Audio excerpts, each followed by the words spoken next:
So, Calvin, what depths as an actor and your own experience emotionally did you access for Suicidal Larry? This is, I mean, it's an interesting one because you want to, again, you have the character there and you want to bring yourself up to the character, not bring the character down to you. I think, again, I've said about the script where so much of it is there and so much of it is sometimes in life we don't always realize certain things have an emotional effect on us until we say them, and there's just, quite a few lines that Larry has where, as you say them, you sort of allow yourself to do that. I mean, it's funny. When I first did the first tape, Hugo mentioned about seeing that first tape and going like, "Oh, I wonder if he's going through stuff." Well, what's funny is that at the time it was about a month and a bit. I think when I did the self-tape, it was less than a month from me at the end of a 7-year relationship. So there's also, that's an interesting one. I don't think it necessarily goes as, deep as Larry, but I think there is you just sort of have to trust it a little bit, trust the words, trust the script, trust the sort of like director and like everyone you work with, and I think trust yourself and know that it'll come through.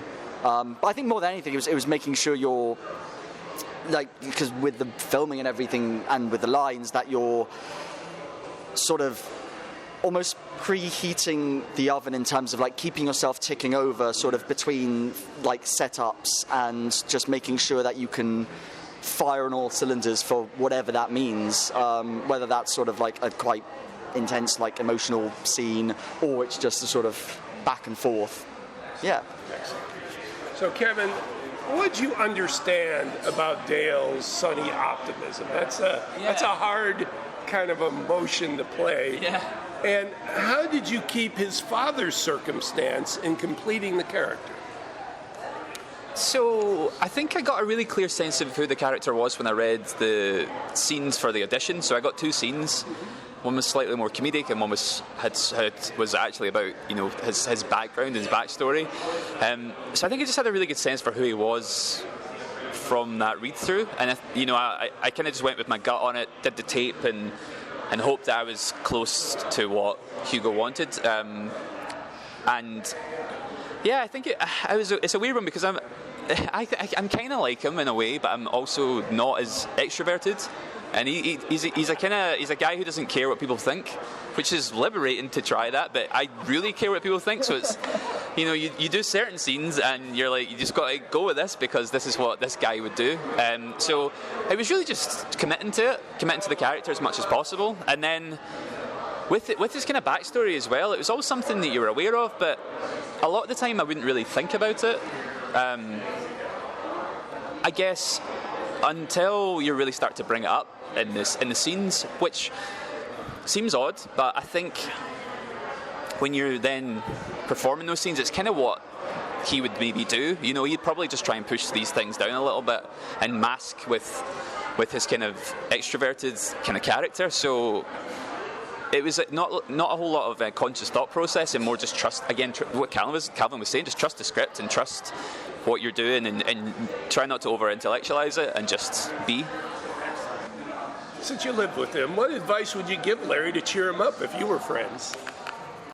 I think sometimes, and I think maybe it's a case for him, that you not assume the worst of other people, but I think you can sort of assume you're not wanted, or assume you're not sort of wanted to be around, especially in regards to sort of having sort of isolated himself, which I think a lot of men do. So I think potentially, and I think it takes the entire film, or a very long time, but allow yourself to make those connections with other people.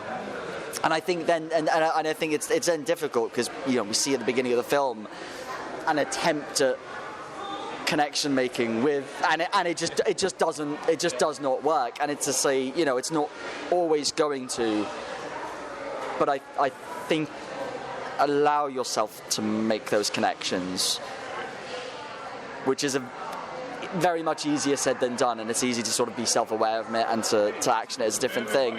But yeah, I think maybe that. Yeah.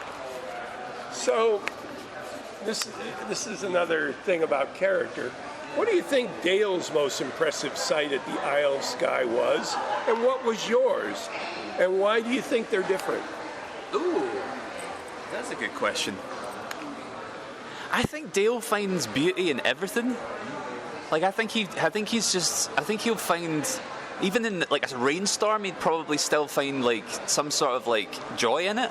I think he just loves everything in like the best way possible. Like he's just open to possibilities, which is really cool. Like, so I don't know. I think he would just find awe in everything he saw. Like I think he's someone who would just like in the little moments, and then like the mask, yeah. Oh, he certainly does have a mask, yeah, for sure. But like I think there's a genuine sense of awe in everything that he does as well. Like, did you have a sight that you think was particularly?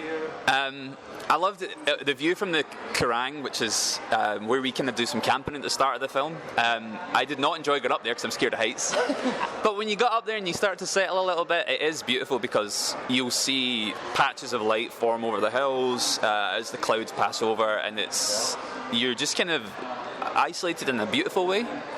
And it's lovely. It was really quite breathtaking.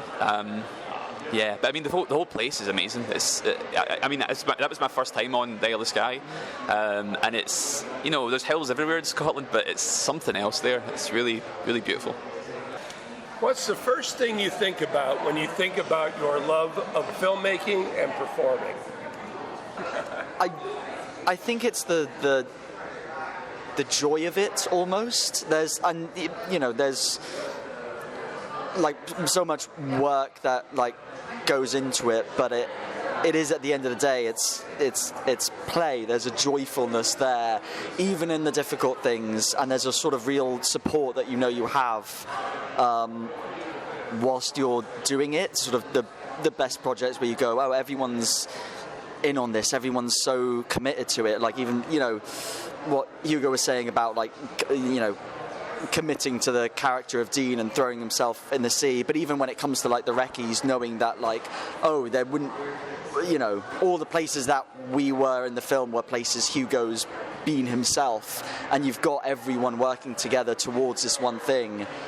And I think just the joy of that, I think, for me, yeah. Very good answer. Good to be last. Yeah, I know. Like, oh, how do I follow that? I think, from a kind of being a lover of movies, I think having the opportunity to move someone or be moved in any way, I guess, to make people laugh, cry, be scared, question things. Like, I think it's, you know, it's a really I was going to say a really important thing to do, and I know there's way more important things you could be doing with your life, but I do think there is something quite transformative about filmmaking. You can really change people's perspectives. You can boost them. You can make them. You can change their outlook. I just think it's a really amazing art form and form of entertainment. It's a real joy to be a part of, and I think, you know, if someone can come away from the film having laughed, having shed a tear, then that's such a cool thing to be a part of. Yeah, that's what brings me joy from it. This is Patrick McDonald for HollywoodChicago.com. Copyright 2025.